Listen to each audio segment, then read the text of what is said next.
Hi friends, please subscribe to Amravati Media and press the bell icon for more latest updates. మలేషియాకు చేరుతున్న Vizag mayor ఎన్నికల రచ్చ. ఏపీలో గత అసెంబ్లీ ఎన్నికలలో కూటమి ఘన విజయం సాధించిన రాష్ట్ర వ్యాప్తంగా స్థానిక సంస్థలపై ఇంకా వైసీపీ పట్టు కొనసాగుతూనే ఉంది. మెజారిటీ స్థానిక సంస్థలలో పీఠాలు ఇంకా వైసీపీ చేతుల్లోనే ఉన్నాయి. దీంతో వీటిని చేజిక్కించుకునేందుకు కూటమి పార్టీలు తీవ్ర ప్రయత్నాలు చేస్తూనే ఉన్నాయి. అయితే వాటిని అడ్డుకునేందుకు వైసీపీ కౌంటర్ ప్లాన్లు కూడా వేస్తోంది. దీని ఫలితమే తాజాగా వెలువడిన కడప జడ్పీ సహా కొన్ని స్థానిక సంస్థల ఫలితాలలో వైసీపీ హవా. దీంతో కీలకమైన విశాఖ కార్పొరేషన్లో వైసీపీకి అవకాశం ఇవ్వకుండా కూటమి ఎత్తులు వేస్తోంది. గ్రేటర్ విశాఖ కార్పొరేషన్లో వైసీపీ హవాకు చెక్ పెట్టేందుకు కూటమి ప్రభుత్వం అధికారంలోకి వచ్చిన నాటి నుంచి ప్రయత్నాలు చేస్తోంది.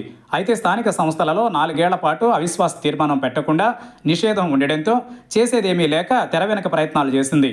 తాజాగా ఆ నిషేధం గడువు పూర్తి కావడంతో జీవీఎంసీ మేయర్ పీఠంపై కన్నేసిన కూటమి పార్టీలు వైసీపీ నుంచి కార్పొరేటర్ల ఫిరాయింపుల్ని ప్రోత్సహించడం మొదలుపెట్టేశాయి. దీంతో అప్రమత్తమైన వైసీపీ తమ కార్పొరేటర్లను హైదరాబాద్, బెంగళూరు క్యాంపులకు తరలించేసింది. అక్కడ సేఫ్ కాదనుకుంటే వారిని మలేషియాకు కూడా తరలించేందుకు సిద్ధమవుతున్నట్లు తెలుస్తోంది.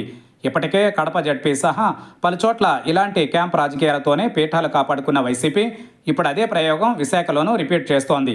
దీంతో కూటమి పార్టీలు వైసీపీకి కౌంటర్ ఇచ్చేందుకు సిద్ధమయ్యాయి. విశాఖ కార్పొరేషన్లో అవిశ్వాసం లెక్కలపై కూటమి అలర్ట్ అయింది. కూటమికి అనుకూలంగా ఉన్న కార్పొరేటర్ల పాస్పోర్ట్లు ఇప్పటికే ఆయా పార్టీలు సేకరించినట్లు తెలుస్తోంది. కార్పొరేటర్లు మలేషియా లేదా మరో దేశంలో క్యాంప్ పెడతారని ప్రచారం జరుగుతున్న నేపథ్యంలో ఈ నిర్ణయం ప్రాధాన్యం సంతరించుకుంది. ఇప్పటికే వైసీపీ కార్పొరేటర్లు బెంగళూరులో మకాం వేసినట్లు తెలుస్తోంది. దీంతో మిగిలిన వారిని తమ వైపు తిప్పుకోవడం, కాపాడుకోవడంపై కూటమి ఫోకస్ పెడుతోంది.